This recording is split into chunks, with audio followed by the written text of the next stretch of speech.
He kissed me goodbye at 10:47 p.m. on a Tuesday in March, and I believed him when he said it wouldn't always be like this. The house made different sounds after he left for work. The refrigerator hummed lower. The clock in the hallway seemed to tick with more space between each second. I would stand in the kitchen sometimes, after clearing his dinner plate, and listen to how empty a house could be when it was supposed to be full. He worked nights at the hospital, surgical recovery, he said, and the schedule was brutal but temporary. 6 months, maybe 8. Just until they hired more staff, just until things stabilized. I learned to sleep diagonal across the bed. I learned that silence has texture, that it can be soft or sharp depending on how long you've been alone with it. This isn't fiction. This is how love disappears, one small truth at a time. We had been married 4 years when the night shift had started. Before that, our life had the kind of ordinary rhythm that never announces itself as happiness until it's gone. We ate dinner together. We argued about small things, whose turn it was to take out the trash, whether we needed a new couch. We made love on Sunday mornings when the light came through the bedroom window at an angle that made everything look softer. He would bring me coffee in bed, always too much milk, and I would drink it anyway because the gesture mattered more than the taste. The shifts changed everything slowly, the way water changes stone.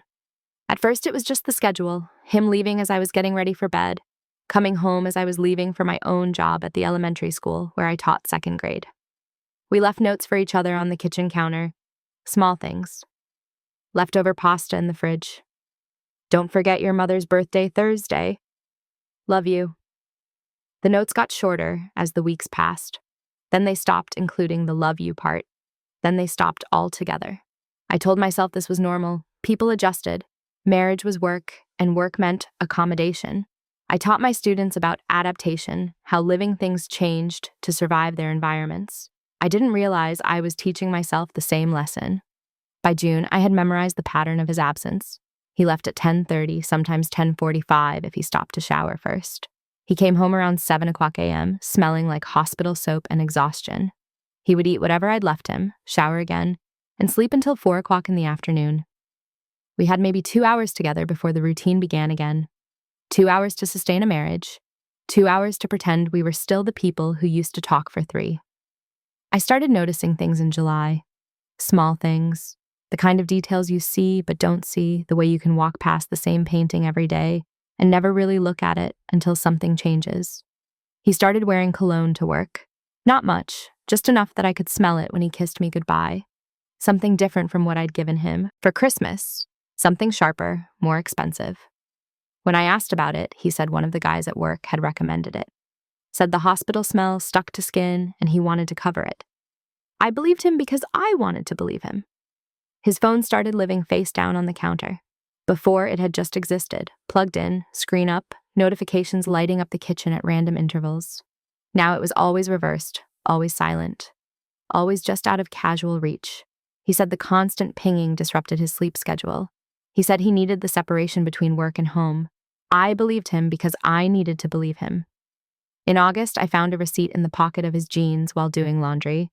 Dinner for 2 at a restaurant downtown. A nice place. Not expensive, but deliberate. The kind of place you took someone when you wanted them to feel chosen. The date on the receipt was from a Thursday, one of his nights off. He told me he was covering a shift for a coworker. I held that slip of paper in my hands in the laundry room, steam from the dryer warming my face, and felt my heartbeat stutter and reorganize itself into a new rhythm. The rhythm of someone who had just learned to doubt. I didn't ask about the receipt. I folded it and put it in the drawer of my nightstand, underneath old birthday cards and a watch with a dead battery. I'm not sure why I kept it. Maybe as proof, maybe as permission for what I already knew, but couldn't name yet. The house felt different after that. Smaller. The walls seemed to lean in.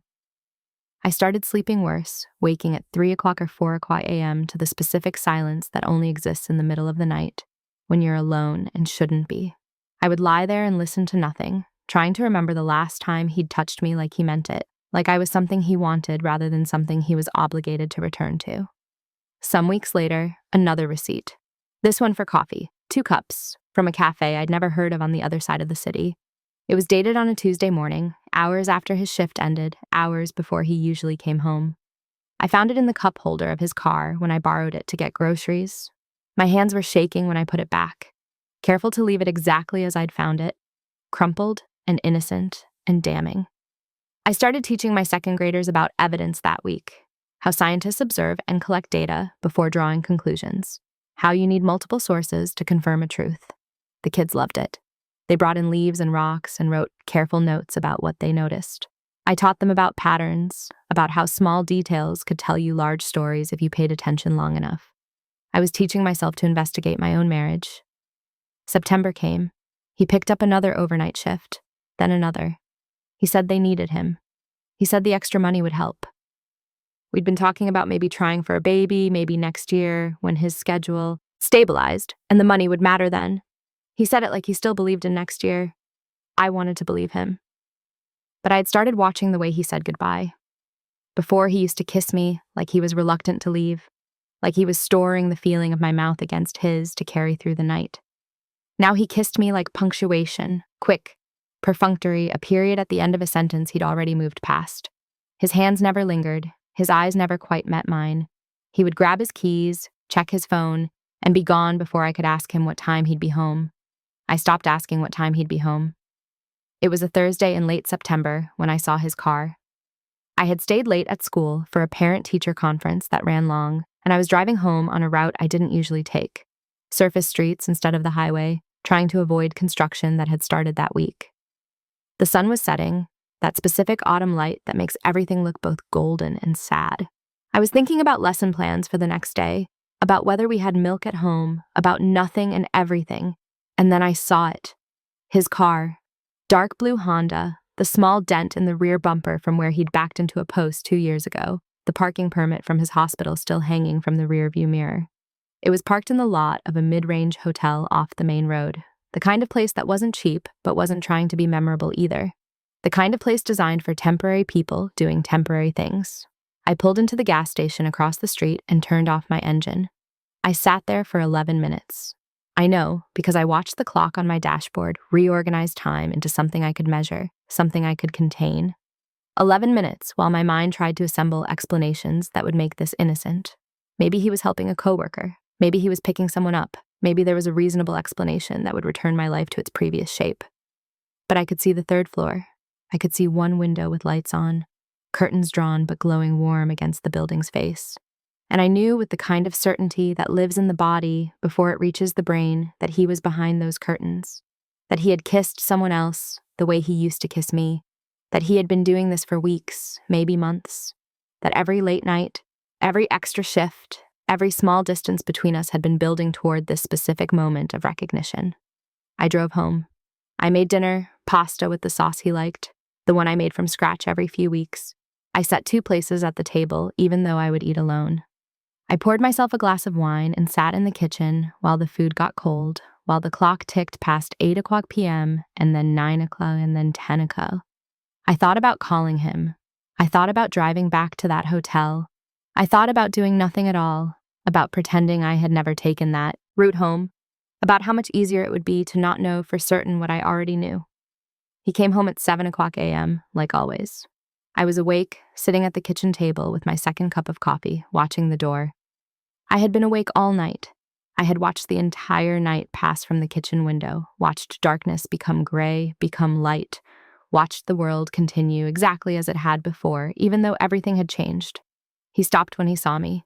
Just for a second, a hesitation so brief I might have imagined it if I hadn't been looking for it. Then he smiled, tired, familiar. "You're up early," he said. "I never went to bed." He put his keys in the bowl by the door. The sound was too loud in the quiet house. He moved toward the coffee maker, his back to me, and I watched the muscles in his shoulders, the way he held himself like someone bracing for impact. "I saw your car last night," I said. My voice sounded calm. I had been practicing calm all night. "At the hotel on Morrison Street." His hand stopped. The coffee pot was in his grip, suspended between the counter and the machine. He didn't turn around. "What were you doing on Morrison?" he finally said. Not denial, not explanation, just a question about my geography.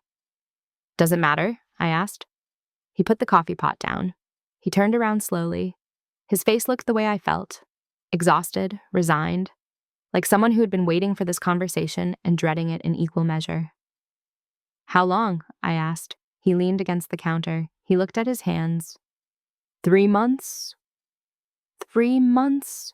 I did the math automatically. July, the cologne, the receipts, the face-down phone, all of it had been true. All of my suspicions had been correct.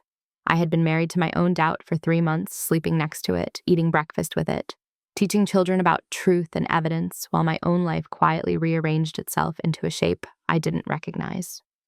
Who? I asked, though I wasn't sure it mattered. Someone at work?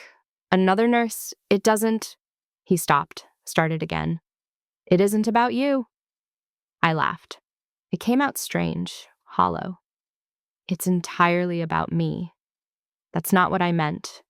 He ran his hand through his hair, a gesture I knew by heart, a gesture I had loved. You're not the reason. You didn't do anything wrong. Then why? He looked at me finally, really looked at me, and I saw something in his face I hadn't seen in months. Not love exactly. Sadness maybe. Recognition. I don't know. I was tired. She was there. It felt easy. And then it wasn't just once, and I didn't know how to stop without... He gestured vaguely between us. Without this. Without getting caught, I said. Without hurting you. Too late. We stood there in the kitchen, 6 feet apart, the morning light coming through the window behind him, turning him into a silhouette. I couldn't see his face anymore. Maybe that made it easier. I'm sorry, he said. I know. Do you want me to leave? I had thought about this all night. Played out scenarios, conversations, endings. In some versions, I screamed. In others, I cried. In most, I told him to pack his things and never come back. But sitting there in the actual moment with the actual man I had actually loved, standing in our actual kitchen, all I felt was tired. I don't know what I want, I said. I don't know anything right now. He nodded. He looked relieved, which made something in my chest twist. He wanted permission to stay. He wanted me to do the work of deciding whether our marriage was worth salvaging after he had spent 3 months deciding it wasn't. I'm going to sleep, he said finally. We can talk later, when you're ready. He walked past me toward the bedroom. I didn't stop him. I sat at the kitchen table and watched the morning become afternoon, watched the light change angles, watched the coffee in my cup go cold. I thought about all the small ways a marriage ends before anyone says it out loud. How it doesn't shatter, it erodes. How you can watch it happening and still be surprised when you finally see the shape of the absence. The days that followed had a strange quality to them, like living underwater. Everything was muted, slowed down, difficult to navigate. We moved around each other carefully in the house, taking up less space than we used to, speaking in the kind of polite tones you'd use with a stranger. He stopped working night shifts. He said he'd requested a schedule change, that he wanted to be home. I didn't ask if he'd ended it with her. I didn't want to know the answer if it wasn't the one I needed. I moved into the guest room. Not as punishment, I told him. Just for sleep. Just for space. He nodded. He understood.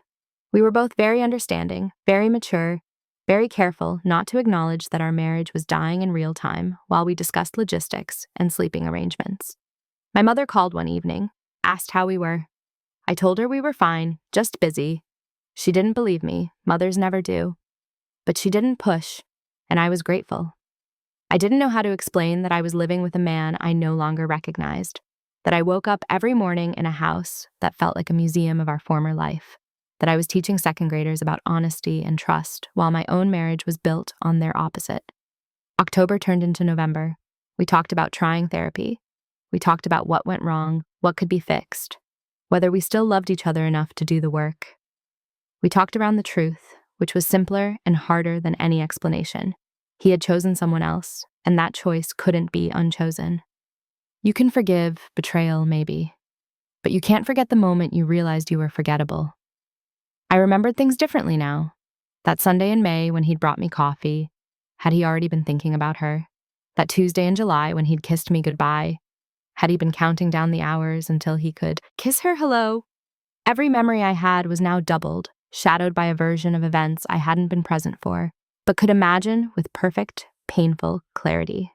He had built an entire second life in the spaces between our marriage, and I had been too trusting, too tired, too comfortable to notice until the spaces became larger than the life itself.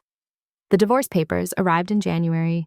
We filed them together, sitting side by side at a lawyer's office downtown, signing our names to documents that would officially end what had unofficially ended months before. He cried. I didn't. I had done all my crying in the dark, alone, where no one could witness it.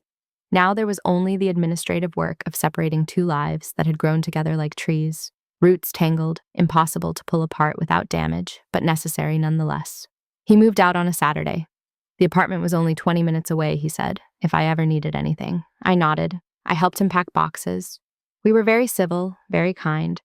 We had become experts at kindness, at courtesy, at all the things you do when love has been replaced by guilt and sadness and the desire to just be done. The house was too quiet after he left. Not the comfortable quiet of before, but a specific, sharp quiet that felt like punishment. I would wake up at 3 a.m. to silence that had teeth. I would eat dinner standing at the counter because sitting at the table alone felt too much like giving up. I would find his things occasionally, a t-shirt in the back of the closet, a coffee mug he'd forgotten, and each discovery felt like evidence of something lost that I hadn't realized I was still looking for. My second graders asked why I didn't wear my ring anymore. I told them I'd lost it. They helped me look for it during recess, checking the playground, the classroom, certain they could solve the mystery if they just looked hard enough. I loved them for that, for believing that lost things could always be found. Years can pass inside a single evening, but healing happens slowly, in increments too small to measure, until you look back and realize you've traveled a distance you didn't know was possible. I started sleeping better. I started rearranging furniture, painting walls, making the house mine instead of ours. I went on dates that went nowhere. I learned to be alone without feeling lonely, which is a different thing entirely. I saw him once, 2 years later, at a grocery store across town. He was with someone, her, I assumed, though I'd never seen a picture. She was laughing at something he'd said, her hand on his arm, and for a moment I felt the old ache, the old anger. But then it passed. He looked happy. I was happy for him, I realized. Or maybe I was just finally indifferent, which is its own kind of freedom. He didn't see me. I didn't call out to him. I finished my shopping and drove home to a house that no longer echoed with his absence, to a life I had built from the ruins of our marriage, to a future that belonged entirely to me. Sometimes I think about that Thursday in September, about the specific quality of light that evening, the way my hands gripped the steering wheel while I sat across from that hotel, the 11 minutes I spent trying to unknow what I knew. I wonder if I had driven home a different way, if I had never seen his car, whether we would still be married now, whether ignorance would have been kinder than truth. But I know the answer. The betrayal wasn't the hotel room. The betrayal was every night before it. Every lie he told so smoothly I believed it. Every kiss goodbye that meant he was going toward her instead of away from me. The hotel was just the moment I stopped being able to pretend. I never stopped loving him. I just stopped waiting for him to love me back.